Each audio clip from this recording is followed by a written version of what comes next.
then I convene a public hearing. And the item for the, you want to take this one? What? Oh, okay. Do we have any speakers for the public hearing? No one has registered to speak. Okay, so because I think as everybody knows, okay, so our secretary will needs to read a formal statement. This public hearing is being held in accordance with Section 15.2-5136 of the Virginia Water and Waste Authorities Act.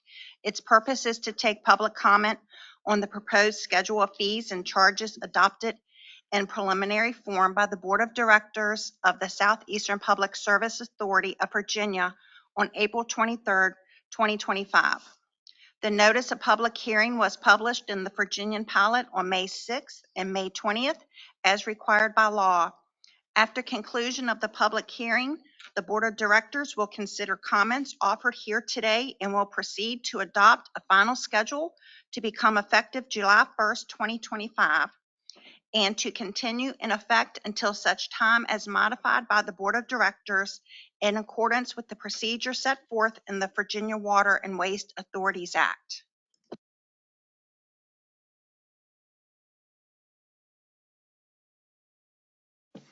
As I understand it, we do not have anybody signed up to speak at the public hearing. Not electronically and not in person, no. All right, at that point then, we'll move on within the public hearing for a budget presentation. Mr. Chairman, can I I jump in here? understand that we look like the executive director wants to make an amendment. Yes. At our last meeting, we proposed a resolution to adopt the preliminary tip fee, and the board approved that resolution. And that resolution included an increase or an addition to the electronics disposal to include commercial at a rate of minimum $15 and $5 per unit.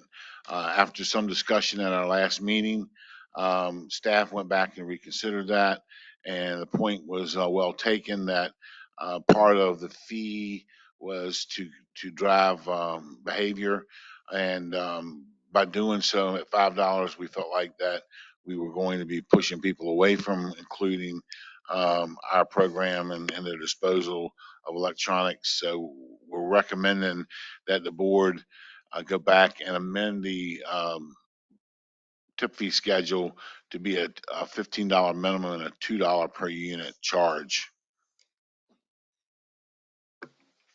Any questions from the board members? Or Mr. Keaton, would you like to say something? Dennis, do we ban e-waste from the landfill? It's unauthorized waste, but it certainly comes through the system. It is unauthorized by just SPSA or by the state? By us, by SPSA. Okay. How do we police that? The same way we do other unauthorized waste. Anna, you want to address this specifically? Our unauthorized waste program is we do training for all of our employees throughout all of our transfer stations in the landfill. And any unauthorized waste that we pick up at each station, they'll segregate that off to the side, and our HHW department will come get that and dispose of it properly. So how much does that cost if we have if a TV gets in, let's say or a computer monitor, instead of being recycled, it comes in, then now it has to go separated out and go through HHW, correct? Correct. Any e-waste that's unauthorized, any of that stuff that's captured will be disposed of in the same program to a no cost, as long as it's one of those items that are not charged. But we have to handle it again. But you have to handle it again. So you do have labor charge, you have capital and cost, but as far as disposal cost, still being disposed of the same way. So I guess my question is, what are we accomplishing if we charge any kind of fee per item? So if we're going to charge $2 for a mouse, $2 for a keyboard, $2 for a monitor, and the companies say, well, we're just going to hide it in our waste, Now now when it shows up at the transfer station, we got to pull it out, separate it, then carry it to the same place we would have taken it originally. What, I'm not sure what we're accomplishing there. Well, I think that's going to be the case regardless of whether it's free or it's $2. You're still going to have those things that come through the same way they do now. What the $2 fee was to prevent is, for instance, Goodwill bringing us 5,000 items because it's $15 and you get to dispose of it all. Currently, we don't see that. If we allow commercial, then what you're going to do is you're going to open the door for them to bring massive amounts of that waste to you when they wouldn't have done that otherwise. So all we were trying to do is give some deterrent from somebody just holding everything and bringing it all to us to manage and handle. Putting some cost to it is some deterrent from them to do that. Those companies are not going to just go throw that in the trash and we're going to have to deal with it anyway. We're still going to get those households. You know, we've got a program um, for for batteries, but we're still seeing batteries. The people that are going to do that are going to do that anyway. What this $2 fee was just to limit people from just a company from holding on to it, or if any thrift store has things that they don't want to have to pay to get rid of, and they'll just bring them all to SPSA to manage for them. That was the only reason. Um, the addition of the commercial was to see how things go and hopefully be able to eliminate the cost to the municipal government for disposal of citizens that may bring 1 unit in or 2 units in or 3 units in, eliminate the cost to each municipality and pay for it through those commercial accounts. But I would strongly recommend that you not have zero fee tied to it, that you have some minimum and then you have it per unit cost, because reputable companies are going to pay the cost. It's still going to be lower than what they're going to be able to get somebody else to do it for. Um, the $5, I think, probably drove that price higher than we probably should have. And after giving it some thought, we really do want people to bring it to us, because that's what's going to help us eliminate the fee to the municipal governments, which was really the long-term goal of that anyway. How much does it cost us to get rid of the e-waste?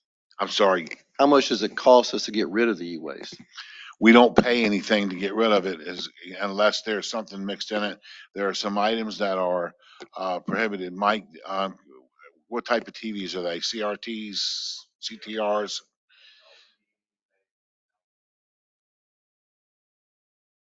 But those are, we pull those out. That's part of what our environmental people do when they bring those in.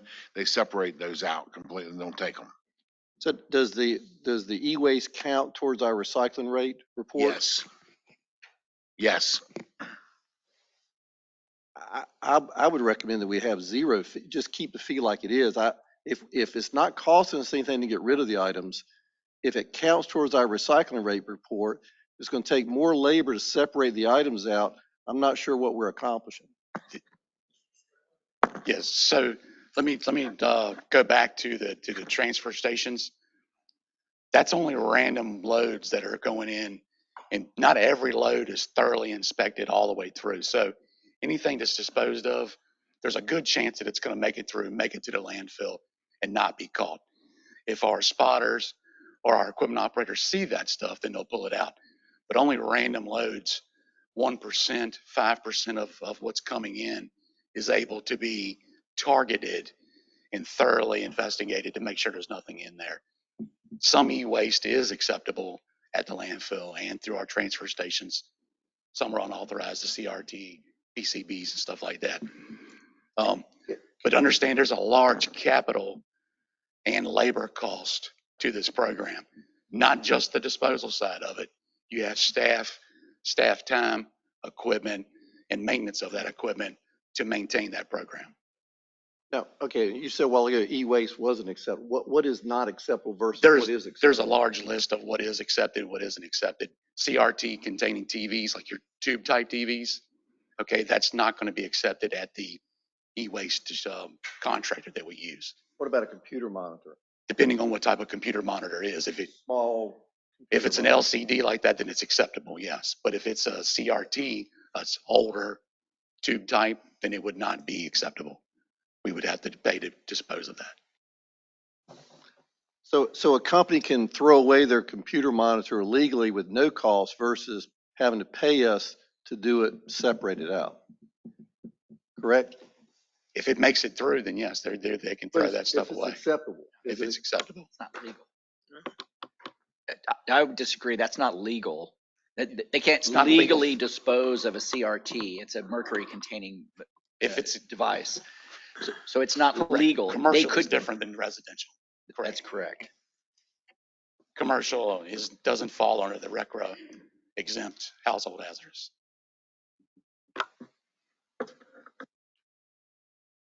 Again, staff recommendation would be that you charge the $15 minimum fee and a $2 per unit fee to prevent being an onslaught of these commercial customers bringing it to us rather than disposing of it properly.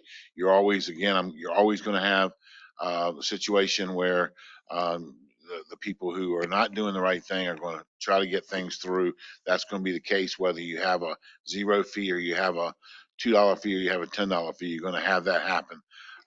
Staff recommendation is to do that, but if you choose not to do that, I think the staff recommendation then would be to just continue to exclude commercial waste altogether, commercial electronic waste altogether, and continue with the program that we started 2 years ago.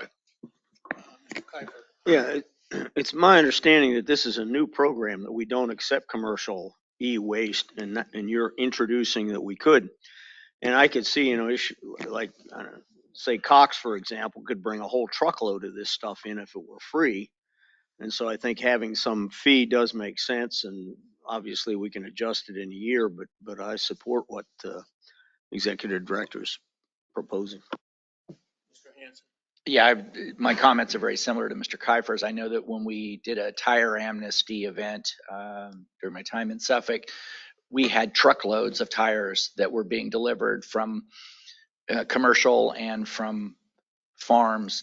And it took us days and days to sort through it. What should have been something that was a nominal cost wound up being a huge cost to the taxpayers. And I could definitely see where that could get out of control pretty quick. I agree with staff. A nominal fee, but a fee. Dennis, could you clarify? My understanding was we were charging a $15 fee now for commercial, and we're going to go to I thought we were already accepting commercial e-waste at $15. No, we accept residential. If you have a driver's license that has a city of Suffolk, city of Chesapeake address, they can bring their e-waste to us, and it's a $15 flat fee. The $15 flat fee for commercial was designed to make sure that if they brought one unit, instead of having just a unit price for commercial, if they brought one unit, we didn't want a commercial customer paying $2 for one unit and a residential customer coming in and paying $15 for that same one unit. So we kept the $15 minimum charge and then added $2 for every unit. That was the whole thought behind this. We've not allowed commercial HHW or commercial electronic waste in the program up until now. And this was kind of an introduction of that, and in hopes to be able to create enough revenue that we wouldn't have to charge the municipal customers when they come through, that it would be covered by the cost of the commercial. Let me add that the fee is not paid by the resident bringing the waste in. It is charged to that particular community. So that otherwise I could see a lot of residents saying, forget it, I'll just put it in the black can and I won't recycle it. So. Does that answer your question, Mr. Keaton? So up to this point, we have not accepted commercial e-waste. Is that what you're saying? That's correct. Okay. But it does help our recycling numbers. And what's the cost again for disposing of e-waste? We have no cost for those items that are acceptable. If they're unacceptable items, then there is a cost per pound. But I mean, what does it cost us to dispose of them? Nothing. Okay. I still recommend that we keep the same fee as the commercial, as residential, then if we're trying to encourage recycling.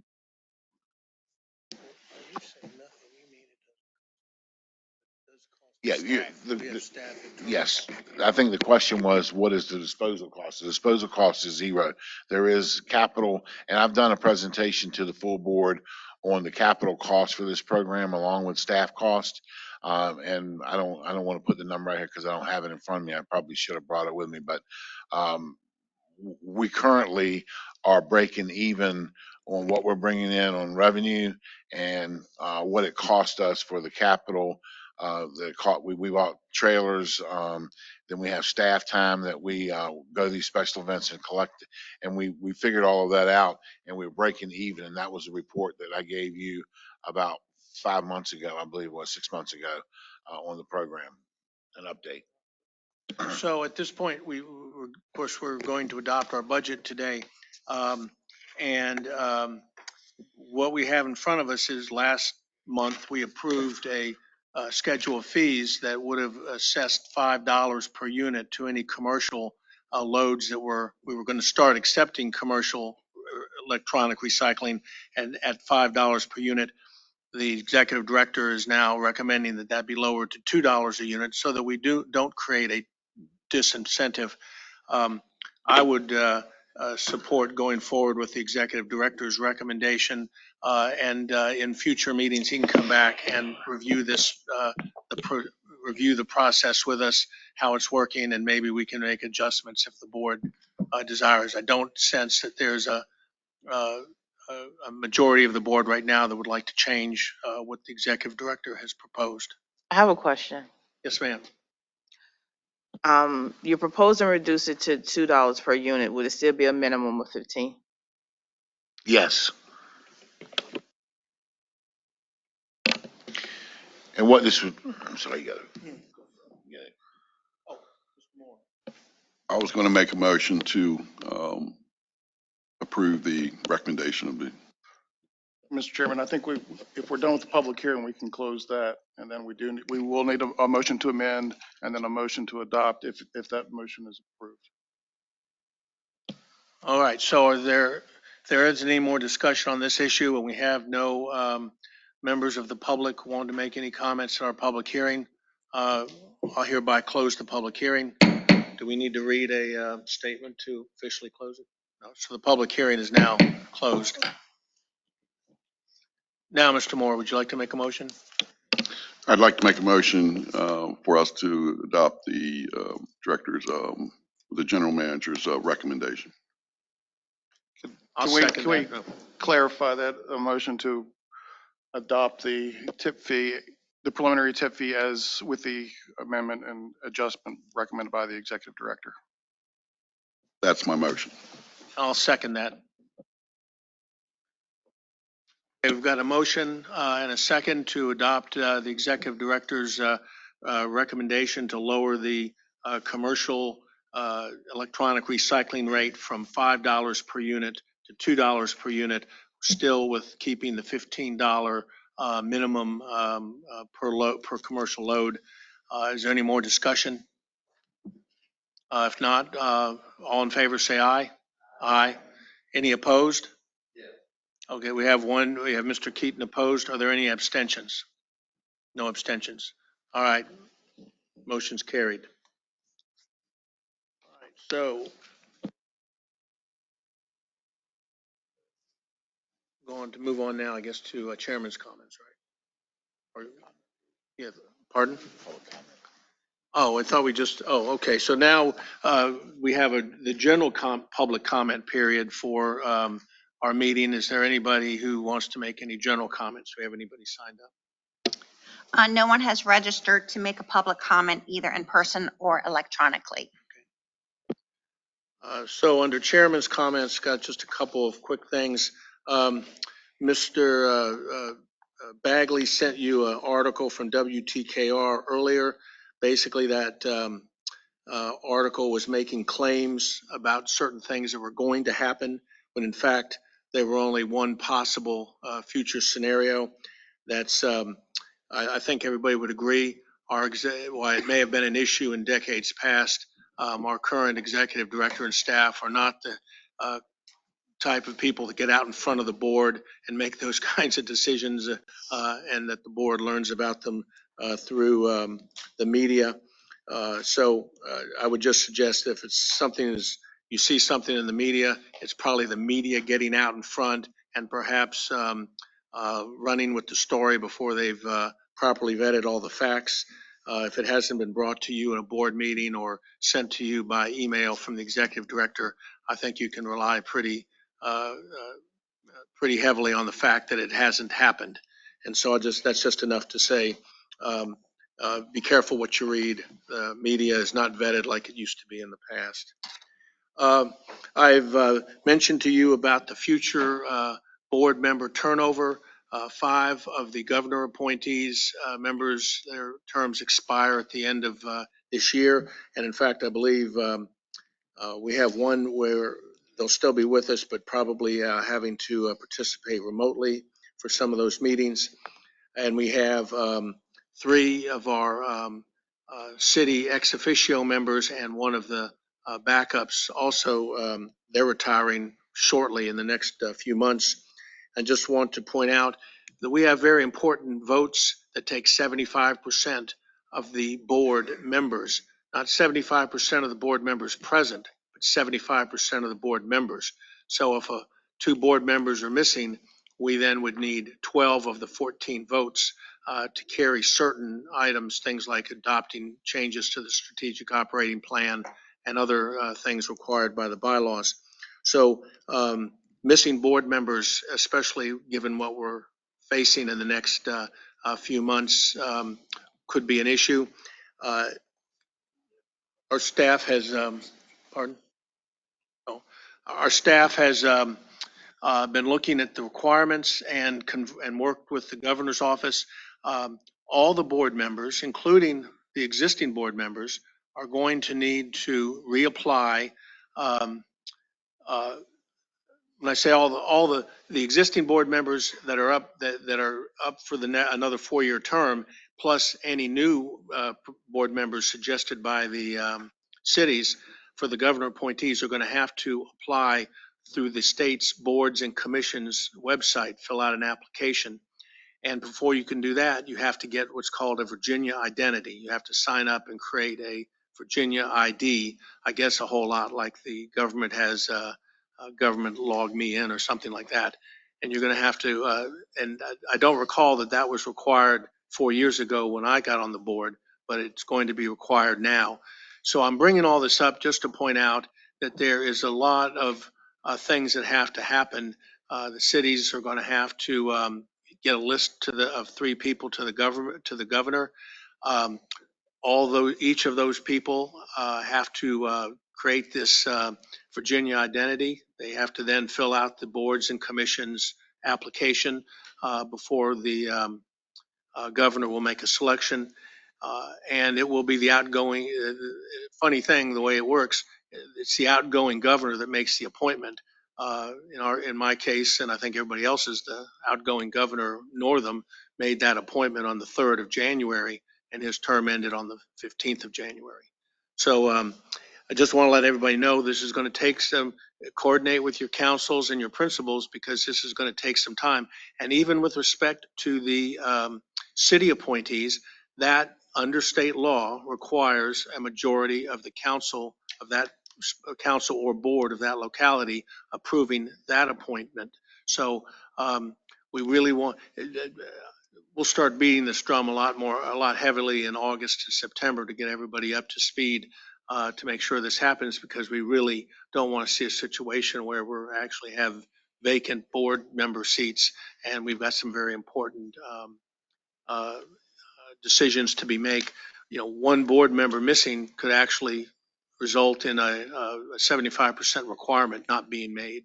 So that's very important. Finally, on a personal note, I'm going to get a hip replacement on the 17th of June. And I haven't had my pre-op meeting yet, but what I'm told from my reading is they don't like you sitting down. They want you either to be standing or lying down, because they don't want your hip at 90 degrees to your waist. And it's So there's a good possibility I will not be able to attend the June board meeting, at least in person. I probably will be able to do it electronically, but depending, and I don't know how long this lasts, this prohibition about sitting down lasts. But I'm not sure I could stand for the 3 or 4 hours at the board meeting. I don't think you'd want me lying down either. So uh, anyway, just thought I'd let you know that it sounds worse than it is. A lot of people go through these. A lot of people have hip replacements, and apparently it pulls off pretty easily. But I just want to let you know I probably will not be in attendance at the June board meeting. All right, that's all the comments I had. So the next item would be approval of the minutes. Deborah distributed the minutes last week. Hope everybody had a chance to look at them. They're 20 pages long. And if there's no discussion or any issues, anybody found any issues with the minutes, I'd entertain a motion to adopt the minutes. Got a motion by Mr. Broad, second, and a second by Mr. Hanson. So we've got a motion and a second to approve the minutes from the April board meeting. Any more discussion? If not, I'll take a vote. All in favor, say aye. Aye. All opposed? And any abstentions? Okay, so that motion's carried. All right, so now I think we're moved to the probably one of the most important things today, and certainly one of the most important things we do, because as they will say, a budget is your operational plan in financial terms. And I will turn it over to our executive director to give you a presentation on the proposed FY 2026 budget, which we all saw last month too, and hopefully it's all very fresh in your mind. And with that being said, this budget presentation is just kind of a quick overview. It's not as in-depth as last month's budget presentation. I did want to call to your attention at your space when you came in, the draft budget book is there. You'll get another budget book at your next meeting after the budget has been approved. That will not say draft and it'll be bound. But this budget book is going to look different than the ones you've had in the past. Um, Sandy has been working all year to implement a new budget software from ClearGov. Some of our member communities are using ClearGov already, but it's makes our budgeting process much more efficient. Gives us a tracking mechanism that's much more robust than we've had in the past. So we're really excited about that, and Sandy's done a really good job of implementing this new budget software in this year's budget. As you go through the budget, the detail is pretty intense in the budget. You can drill down to see just about whatever you want when it comes to expenditures and revenues. So again, our budget theme this year is continuing to develop sustainable solutions for the managing the region's waste. That's very similar to the goals that we had last year. Some of the goals specifically are continue managing the airspace we have available at the regional landfill, pursuing alternative waste disposal and finalizing that process, and focusing on sustainable solutions. Opening and renovated Portsmouth Transfer Station. We're well on our way towards that, but we need to finish that up in the current budget year. Continue to maintain and recruit a highly skilled employee workforce. And I think you will agree that that's been the case over the last year. We've been able to really put a big dent in that, and our openings, vacancies are much lower than they have ever been. So some of the highlights of the budget, the expenses and revenues balance at just over $53 million. It addresses projected decrease in municipal waste. I've been bringing that to you over the last 6 months or so about what's going on with the waste stream. And this budget addresses those decreases in municipal waste and the increases in commercial waste. The proposed budget is 1.8% less than last year's budget. The proposed budget represents no change in the municipal tip fee. It increases the designated fund balance for construction of flyover and cell 7, which is extremely important, by $8.5 million, and provides a 2% cost of living allowance for all employees.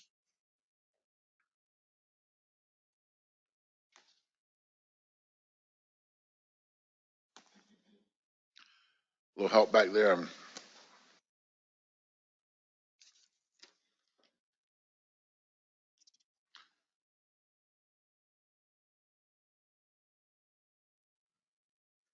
We're not switching.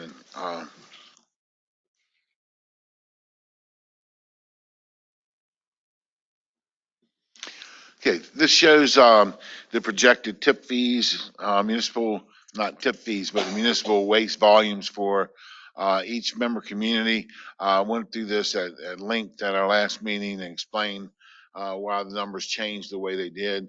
And our total volume of waste has gone down to 450,000 tons from the previous years, so 468,000 or so. Still can't switch. Here's a breakdown of the revenues and expenses. The charges for environmental services is up 8% to just over 1.5 million. Landfill gas recovery is up 87% to just over 600,000. That's the implementation of the really full implementation of the landfill gas royalties. Miscellaneous income is up about 55% to just over 400,000. Interest earnings are down slightly, and the reason that they're down slightly, rates are up, but volume, the amount of money that we have invested because of the payments to the to flyover are going to cause that the revenues that we generate to go down. So the total revenue is about 1.8% less than last year, just under or just over 53 million. And our expenses, operating expenses are this year 40,307,000. Capital expenses 4,559,000. Reserves for the landfill 8.5 million, and our total expenses at 53,367,000.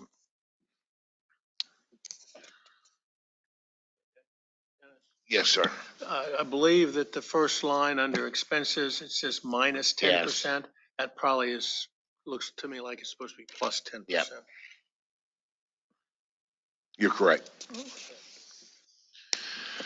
So the total revenue breakdown is shown in this slide, and the main thing I wanted to show you here is that tip fees is where our revenue comes from. You can increase the other fees all you want, but where the rubber meets the road is the tip fees, and they're extremely important to the overall operation. 49 million of our revenue comes from tip fees. The remainder comes from those other items like interest and gas revenues and that sort of thing. And this next slide is going to show our expenses, and where the majority of our money goes is for disposal and hauling. About 33% of our costs are for disposal and hauling.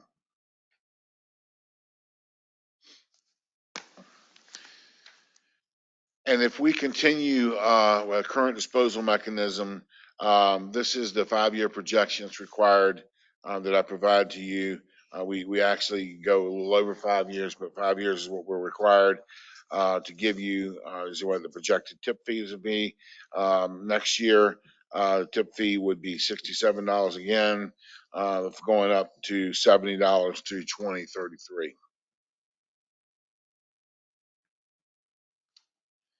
If there are any questions regarding the budget, I'll be glad to try to answer those at this time.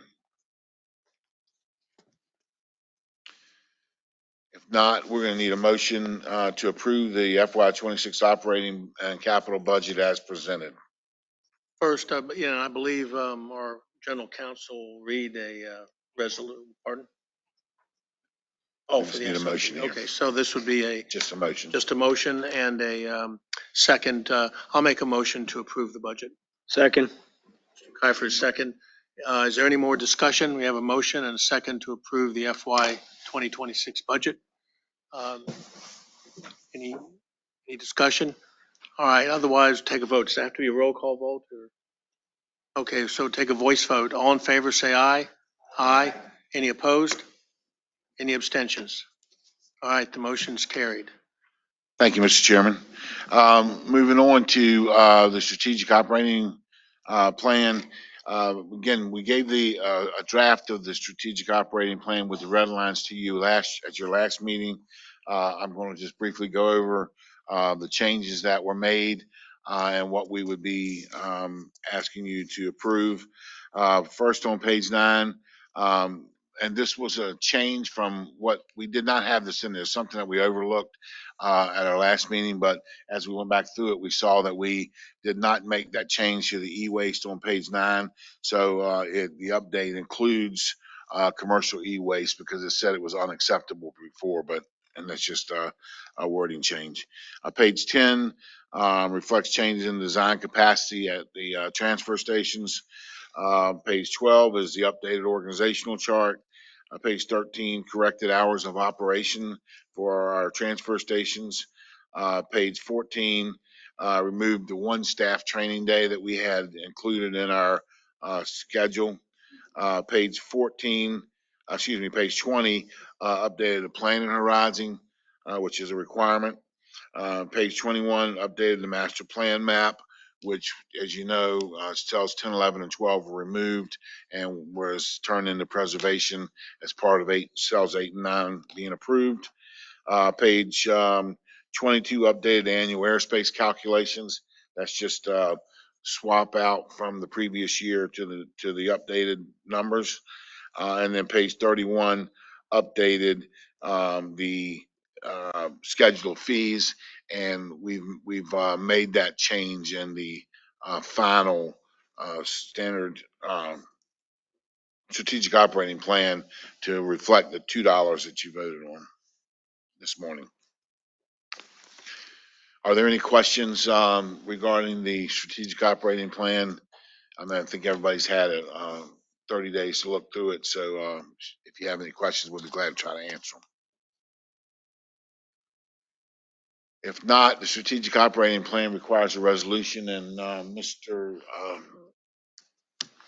Spain will read that resolution to you. Resolution approving revisions to the strategic operating plan, May 28th, 2025. Whereas the Southeastern Public Service Authority of Virginia, quote, SPSA, quote, is a party to identical use and support agreements, the, quote, post-2018 use and support agreements, quote, with each of its member communities, the, quote, SPSA members, quote, whereas the post-2018 use and support agreements, 1, include a strategic operating plan to be attached thereto as Schedule 1 and incorporated therein by reference, and 2, require that the SPSA Board of Directors, the, quote, board, quote, review the strategic operating plan on at least an annual basis in connection with the board's review and consideration of the annual operating budget of SPSA, and at such other times as the board may deem necessary or appropriate. Whereas pursuant to the post-2018 use and support agreements, if deemed necessary or appropriate after review, the strategic operating plan may be updated or modified by a resolution approved by at least 75% of the board, and any such updated and/or modified strategic operating plan shall be appended to the post-2018 use and support agreements as the new Schedule 1 thereto, in replacement of all prior strategic operating plans. Whereas SPSA executive staff, with the assistance and advice of legal counsel, has reviewed the strategic operating plan and has recommended to the board that certain updates and modifications be made to the strategic operating plan. And whereas the board, after review and consideration, has deemed it necessary and appropriate to make the recommended changes to the strategic operating plan, now therefore be it resolved by the SPSA Board of Directors as follows. 1, the strategic operating plan shall be updated and modified as shown on the strategic operating plan attached to this resolution. The updated and modified strategic operating plan shall replace the version of the strategic operating plan approved by the board on June 26, 2024, and the updated and modified strategic operating plan shall be deemed to be appended as Schedule 1 to the post-2018 use and support agreements and duly incorporated therein. 2, the board hereby authorizes and directs the executive director of SPSA in the name and on behalf of SPSA to do all such acts and prepare, execute, file, and deliver all such other documents, each in the name and on behalf of SPSA that they may deem necessary or desirable to carry out the intent and purposes of the foregoing resolution.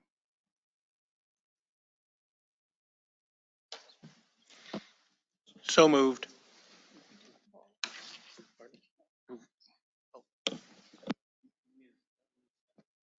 Just voted on the Yeah, resolution. You just voted on the resolution. we need a motion to adopt the resolution and a second. I make a motion to adopt the resolution. Do we have a second?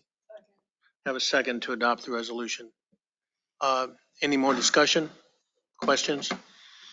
Otherwise, we'll have a roll call vote, which requires 75% of board members. Mr. Maxwell. Yeah. Mr. Sorry. Yes. Ms. Ralston. Yes. Dr. Baugh. Yes. Mr. Keaton. Yes. Mr. Kiefer. Yes. Mr. Broad. Yes. Mr. McCoy. Mr. Roberts. Yes. Ms. Lowe. Yes. Mr. Green. Yes. Mr. Moore. Yes. Mr. Leahy. Yes. Mr. Hanson. All right, so the motion is carried unanimously with the board members here. Interestingly, as I just discussed, we were short 3 board members. We've been short another 2 more board members. We would have had a problem. We would not have been able to achieve our 75%. All right, so the next item would be the executive director updates, and I'll turn this over to our executive director, Dennis Bagley. Thank you. All right, the first item updated you on is the wetlands permit. We received the final VWP individual permit from DEQ, and that VWP is a requirement. It's kind of part of the process as you move forward to receiving a record of decision. So we're moving towards that final record of decision now, and all the pieces are kind of falling into place. The EPA has notified, if you remember, we received 2 letters through the Army Corps of Engineers from the EPA notifying us that they intended to elevate, or they reserved the right to elevate the decision, record of decision um, to a general or whatever it was at the time, and it was part of a requirement that they provide those letters if they intended at some point to elevate the record of decision out of the Norfolk office. So they've sent a letter now, and that letter notified the Army Corps that they do not intend to elevate the record of decision.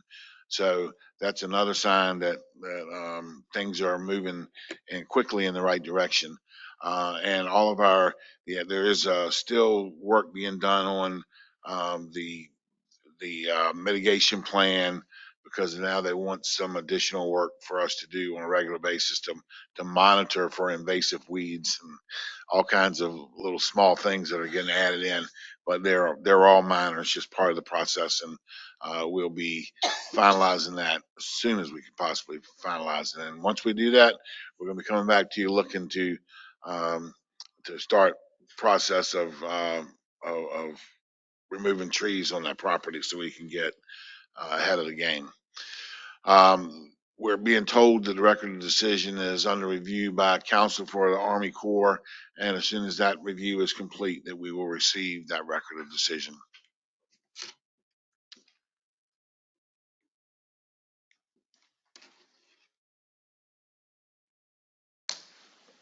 Again, it's not, can you flip that? It's even the new remote's not working now.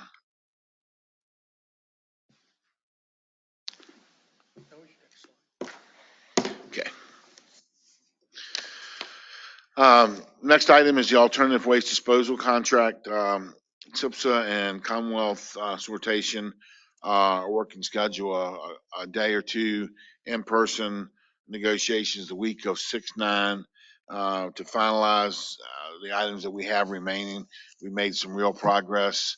I'll be briefing you in closed session on some of those items today, and we'll get a full briefing on the terms at your June meeting from our contract council.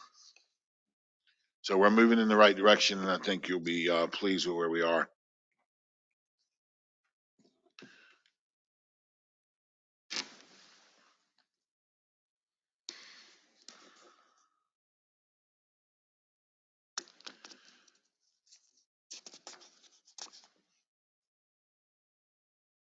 Can you flip that? Updates to the member communities. We've been to, as I've already told you, Chesapeake, Suffolk, and Isle of Wight. We briefed Isle of Wight last month. We met individually with members of the Portsmouth City Council, and we provided tours of the regional landfill with council members. We're continuing to schedule tours. If any of your council or board of supervisors would like to go on a tour of the landfill or a tour of the facility over on Frederick Boulevard, please please let me know, and we'll make arrangements to do that. Met with Patrick Roberts from the city of Norfolk. We're developing a plan. I was just talking with Norfolk's representatives of the board today about when we're going to get there. They're working to try to make that happen, but Patrick Roberts is informed about SPSA. So when we met with him, he understood where we were and was going to be working towards helping us with that. Again, please reach out to Deborah if anybody has dates on their calendar for me to come to their meetings and brief the communities on where we are.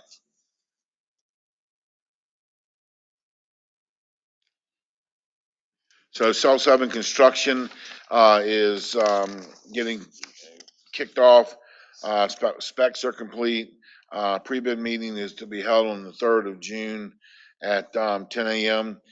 Staff's approved additional geological work to test some soils, to see if we'll be able to use some of those soils. This is something that was not included under the previous engineering firm. We had to remove the soil and bring in new soil, and we had to spend some money to have this geological testing done. But if it works out, we'll be saving about $1.7 million on the project. So it was money that the money we spent was well spent because we believe that there's a real chance that we could be looking at a $1.7 million savings on construction. So that's where we are with that. We have about 800,000 cubic yards of soil that needs to be removed, and that's going to have to be set somewhere. That's one of the reasons why we want to get started with removing trees as soon as we can after we get a record of decision on the wetlands. We're scheduling to award the construction contract sometime after July the 1st, but we'll have more information before we get to that point to share with you. Our waste volumes for the month, as you can see, they're following those trend lines. We're back up above our budgeted amount for municipal waste at just over 44,000 tons, which is a good sign. It's really what we expected, but it's good to see it on paper. Commercial waste volumes remain strong. We think that they're going to continue that same pace throughout the rest of the year. And our total waste stream, as you can see, is well above what we budgeted for. And when you look at a graph coming up here in a few minutes, you'll see that that's really been the saving grace, is that we've been able to parlay the commercial waste when we are short on the municipal waste, and it's made a huge difference. This is a slide that was requested, that we include. This shows the cumulative solid waste, municipal solid waste for the year up to date. That we're at about 380,000 tons at this point. We have 480,000 tons budgeted. It looks like that we probably are going to end up just under that number, but right on the target line. Then the cumulative commercial waste for the year is 621,000 tons, and the budgeted amount was 189. So we're really killing it. Revenues and expenditures over the year. You can see the green line in the center. You really can't tell that it's a bluish green line, is above what the expenditures were, but it's still well below revenues for the year. So that's a sign. You want to make sure that middle line stays below that top line all the time. This is kind of just a quick glance at the budget and where we are. So I think this is something that comes up every quarter, but I wanted to conclude this in every one of our monthly meetings because it's really a clear shot of where we are for the budget. Quick look. All right, I'm gonna ask Henry to come up, give us some project updates. Good morning. I got one down here too. Our leachate evaporator project update. Here's a good picture, aerial photo taken with our drone showing that construction of that project. Currently, we're negotiating an extension with Harlan. We have the engineers evaluating the components to determine if and how much time will be needed for an extension. There's some concern that the pumps and bearings and things that have been in storage for some time, that there may be some equipment that's not ready to run because it's been in storage so long. Their initial request was to the end of the year. We sent that back and rejected it. I'm shooting for somewhere hopefully around September 1st of a negotiated extension request. Working on a chemical pump door to redesign. Should be a weather tight door, and we don't like the design of that door. It's not keeping water out. So we're working with their engineers to redesign that. With Angie and purchasing and our operations team, we're working with the chemical supplier. They'll do a pre-delivery inspection of our system for storage and implementation of that chemical. And with working with SCS, we're finalizing the loadout procedure for the concentrate brine at the end of the system. Moving on to the flyover. Here's a shot from the west looking towards the east. Notice to proceed, project status. Notice to proceed date was July 26th of 24. The original completion date is December 4th of 2026, and that is a total completion.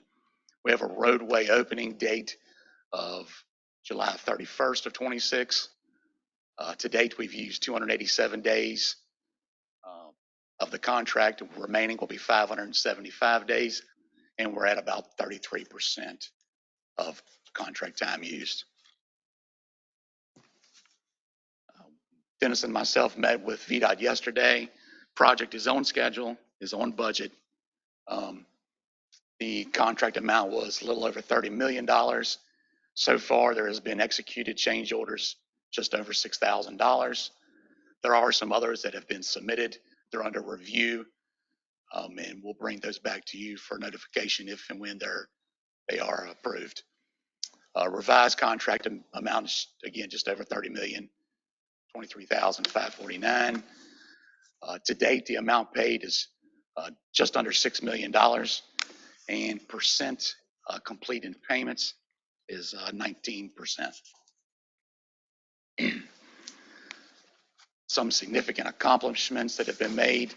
The installation of piles for Pier 1 are done. They have completed the old ditch line fill, which is the picture that you saw there at the front. The installation of sheet pile for the coffer dam for pier number 3 is complete, and installation of sheet pile for the coffer dam to support storm drain work is complete. Some upcoming major activities: install the surcharge and monitor along the eastbound side for compaction and settling. Start construction of the abutment A. Install concrete barriers and lane reductions from 3 to 2, and that'll be on the week of June 2nd. And that's going to be a 6-month period, which was approved by the city of Suffolk. The westbound installation of storm drain RCP, which is that coffer dam that they're working on now. And they'll start the installation of piles for Pier 3 to get that rolling. And highlighted here in red, so everybody is aware, the work zone cameras will be installed this week, and there'll be a 45-day grace period given by the city of Suffolk, so everybody be aware of those cameras. Hopefully, that's going to slow the traffic down and control speed in that work zone, especially on the eastbound side where it's going to be reduced to the 2 lanes. That's all I have. Any questions? Yes, sir. So Henry, I had 2 questions. One on the lane reduction, that is only in the eastbound direction, correct? It is, yes, sir. Okay. And then the other question, just as a refresher, we're going to bid on cell 7 in July. When's the expected completion date for cell 7 construction? Phase 1 will be 2026. Let me have Bob. Bob is here. Bob, can you give guidance on that? It's 2026, and it's timed well with the completion of the flyover. The goal is, I wanted Bob to jump in, but Bob is retired, so he's probably not there at the office every day anymore. He still works some, but Quitter, Bob. we're looking at July of 2026 as completion of phase 1, cell 7. But there's 3 phases in cell 7, but we can put waste in at the completion of phase 1. And that's targeted we've done everything to try to get that to happen at the same time we open the road, and that allows the CUP to kick in, and we can do that. Okay, I just wanted to make sure that I was understanding the timing as it relates to the CUP.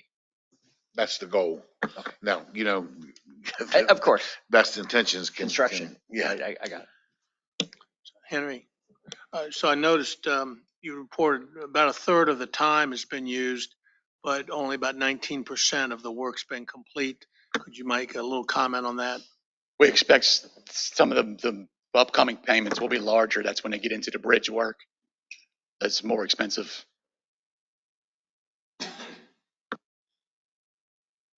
Any other questions? I would also, if Mr. Lewis would like to weigh in on this. He's been very involved with these cameras and that part of it. You have anything you want to add, Mr. Lewis?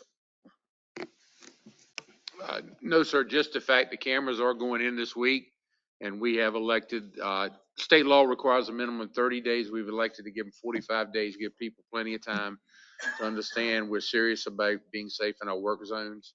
And I believe that puts it mid-July when these kick in. So again, we're all behind it, and certainly generating a lot of comments, both on social media and in regular media, which is good. That's what we want. We want people to be aware of the fact that work is going on out there, and we need people to be safe. Yeah, I had an interview with the Suffolk Herald on that. I guess you all directed her to me. She said she had talked to you all, and she had talked to VDOT, and they directed her to me. So I guess the article's coming out about the lane closures and safety pieces, part of that. So. Anecdotally, this morning when I came through, I did notice traffic slow as it entered that work zone and speed back up after they got through. So people, whether they realize the cameras are not actually taking photos yet, they are doing what we hope to do, which is slow and hopefully be a little safer. Mr. Moore. If I may add, our history on Route 58 on the western end with the cameras and on 460, they are very effective in slowing folks down as we look at the amount of citations issued in the beginning versus at the end where we are today on those different work zones. It's very effective. All right, any more questions? All right, if not, we'll move on to item number 8, which is the financial report. This month, it's a written-only report, and it's in your packet. If you have any questions, please get with Ms. Schreiber. Item number 9 is now to recess to a closed session, so I will read a motion to approve the request for a closed meeting. I move that a closed session be held for discussions regarding 1, negotiations with Commonwealth Sortation regarding its proposal received in response to the RFP issued by SPSA for solid waste disposal services in accordance with A, Virginia Code Section 2.2-3711A29 for the purpose of considering the negotiation and award of a public contract involving the expenditure of public funds and discussion of the terms or scope of such contract, where discussion in an open session would adversely affect the bargaining position or negotiating strategy of the public body, and B, Virginia Code Section 2.2-3711A8 for the purpose of consulting with legal counsel regarding specific legal matters requiring the provision of legal advice by such counsel, and 2, the proposed amendment to the existing use and support agreements being prepared in conjunction with the negotiations with Commonwealth Sortation in accordance with Virginia Code Section 2.2-3711A8 for the purpose of consulting with legal counsel regarding specific legal matters requiring the provision of legal advice by such counsel. So I would entertain a motion and a second to go into closed session. I have a motion and a second to go into closed session. Any discussion? If not, we'll take a roll call and then a quick 5-minute break and then get back for the closed session. Mr. Maxwell. Mr. Sorry. Ms. Ralston. Dr. Baugh. Mr. Keaton. Mr. Kiefer. Mr. Broad. Mr. Roberts. Ms. Lowe. Mr. Green. Mr. Moore. Mr. Leahy. Yes. Mr. Hanson. All right, see everybody back here in 5 minutes. Considered in the closed meeting just concluded. I'd entertain a motion and a second. Got a motion and a second. Any discussion? All right, we can take a roll call.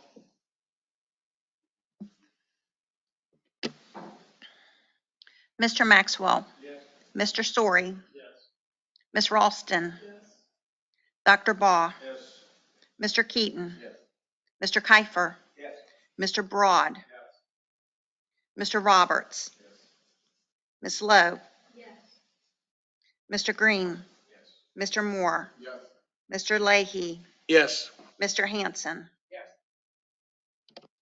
All right, motions is carried.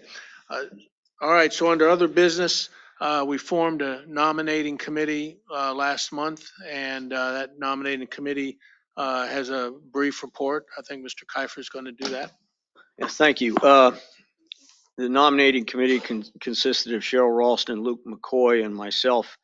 There are 3 of the nominations are people that are already in office. Tom Leahy has agreed to be chairman again. Sandy Schreiber, treasurer, and Deborah White is secretary. The new member is vice chair. Lynette Lowe has volunteered graciously to do that. So those will be the nominations that will be coming, I guess, to be voted on in June or July. Thank you, Mr. Kiefer. Do want to remind the board that if anybody wants to throw their hat in the ring or recommend or throw someone else into the ring, they're certainly welcome to do so. But thank you very much, and thank you for Lynette for volunteering. All right. Do we have any other business to bring before the board? If not, hearing none, meeting's adjourned.